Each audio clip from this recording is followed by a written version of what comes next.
morning, good evening, good afternoon. Many people have heard the audios of this young man here,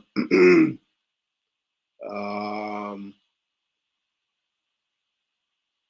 Jeremiah Masawi. In the audios, he was called Nyoka yambhunu. It is nice to see him in person and to listen to what he has to say in person. We just listened to a short clip of this video that he gave recently. Then we'll comment on it.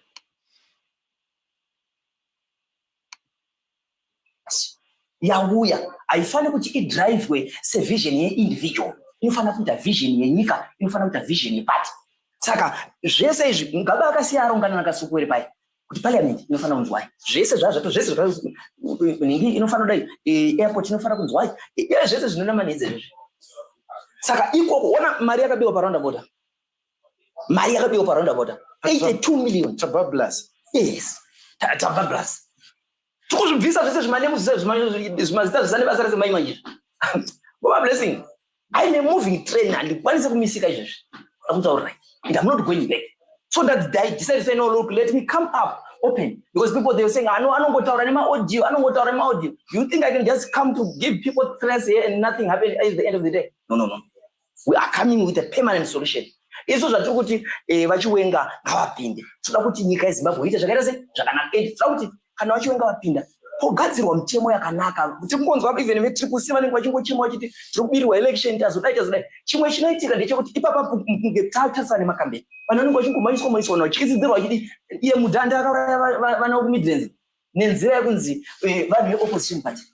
So can you clap hands for him?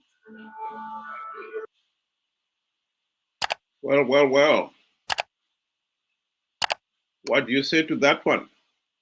Yeah. Don't even. Good day to you and good day to our viewers. Thank you for joining us. You know, it takes, probably a fool to believe what this guy is saying. How do you expect us to believe that Chiwenga is going to come and fix the problem of rigged elections? Basically, that's the fundamental question that one has to ask himself, to say, how do you think Chiwenga is going to come in and fix the problem of rigged elections? And by so doing, fixing that, he is reforming himself out of power. That's basically it. And straight away, I would say what he's saying is nonsensical. That will never happen. We have two dictators that we can set as examples, Mugabe and Mnangagwa. They did not reform themselves out of power. And we think Chiwenga is going to do that. We have to be incredibly naive if we believe this guy.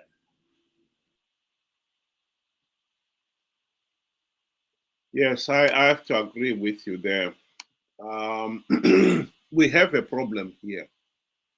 I think one of the fundamental weaknesses in his argument is this belief that ZANU-PF has the answer. As much as he accepts that Mnangagwa has failed, and I suppose by extension that Mugabe had failed before him, and that's why they removed him in 2017. The truth of the matter is they failed to define why he had failed. It wasn't just the individual, it's the system.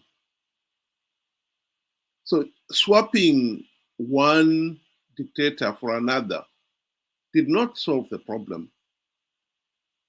The mismanagement, corruption continued because it is the system itself.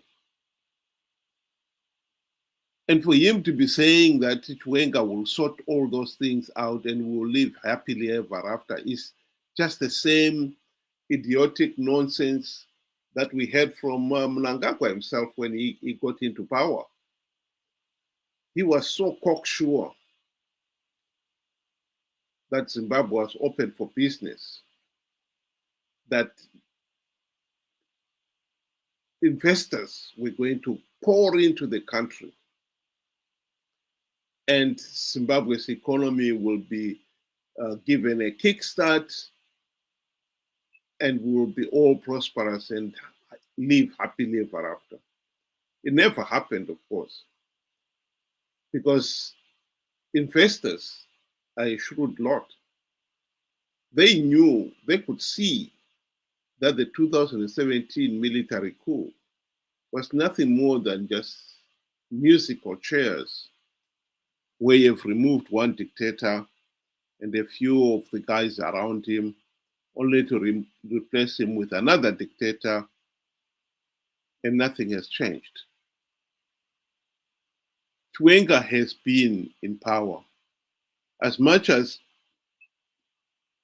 we are now being told that Chiwenga will want a democratic Zimbabwe, what stopped him making it a democratic Zimbabwe ever since he took over the office of VP? He was involved in the election rigging of 2018 and 2023. Nothing has changed. I think that is the point that must be emphasized here. I agree with you. And here he's actually saying Mugabe had laid plans for all what, Mnangagwa is doing, and then you look back to say 37 years, Zimbabwe had absolutely no development. How then do you say, there was plans? At which point were these plans going to be implemented, for us to see the substance of it? You see, this just comes down to say, I think, some ZANU PF members live in a cocoon, and they actually believe their own lies. The more you continue telling yourself a lie, you are bound to believe it to be true and go with it. It is, you look at it, you have even the Vision 2030 that is, prime story these days. There's so much this, there's so much that, and it's going to be, upper middle income, and yet the substance of it, the groundwork for it, has not yet been laid. And now he's talking that Chiwenga is going to come and fix all this that is going on. The same way we were told Mnangagwa, when he comes, like you mentioned, Zimbabwe is going to be open for business. I think they tell us, or they tell, they would love to believe it, but they know it's not true. Here we are, 45 years with Mugabe and Mnangagwa, and Zimbabwe is worse off than it was at independence. Human rights wise, economically wise, standard of living for the people of Zimbabwe, poor, health is no longer functional. At what point does he actually believe that some of these things that he is claiming that they were plans were actually going to be implemented? He is lying. He is clueless and is living in a cocoon. In short, this is what we call delusional.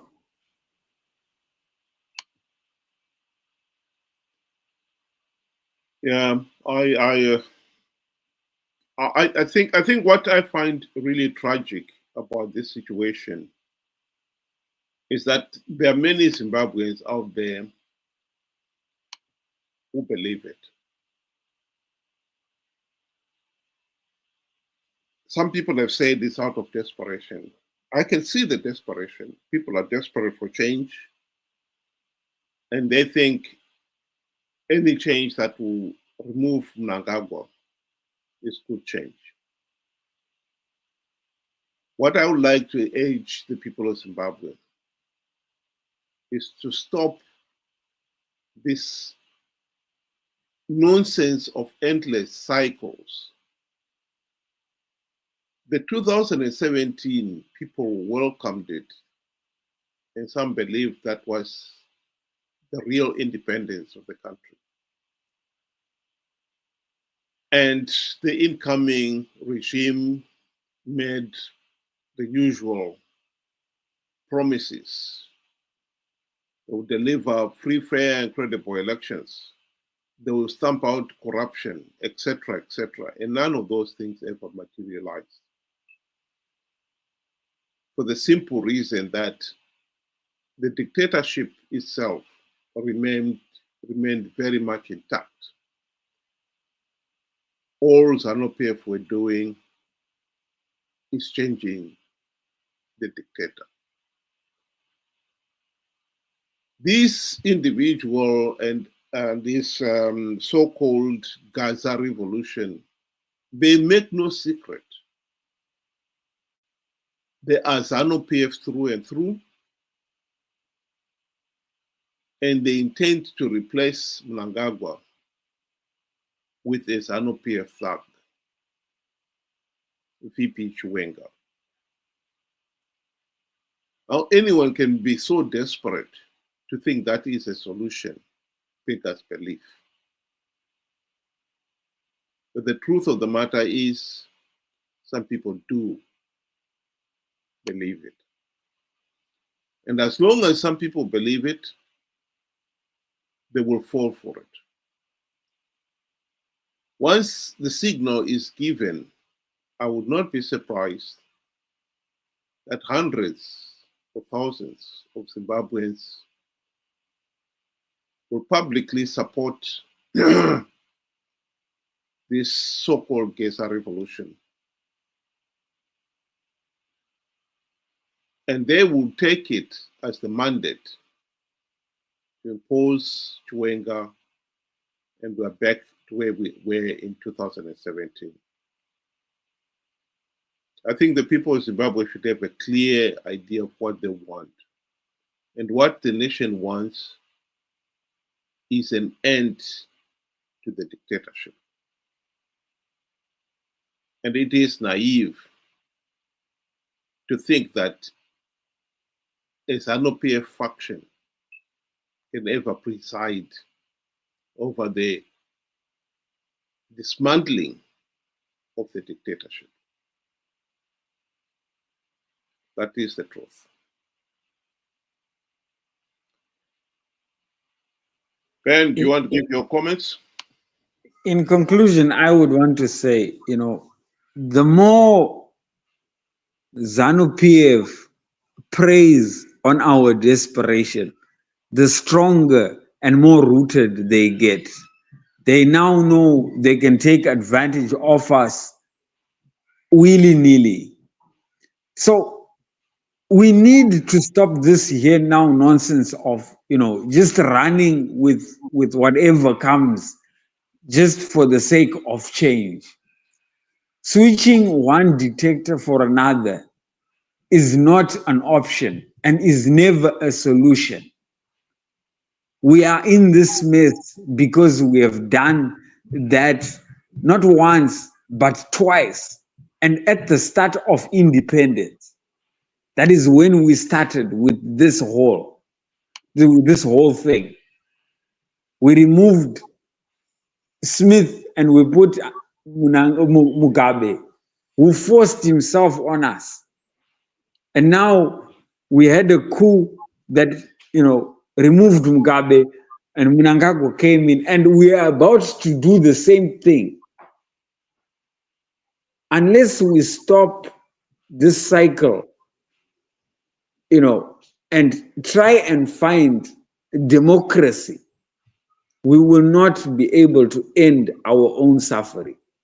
And it is only us that can end it, and no one else. Thank you very much, Ben. And thank you very much to those who were able to join us tonight. Have a good evening. Hope to see you again tomorrow, same time, 6 o'clock UK time, 8 o'clock Zimbabwean time. Good night.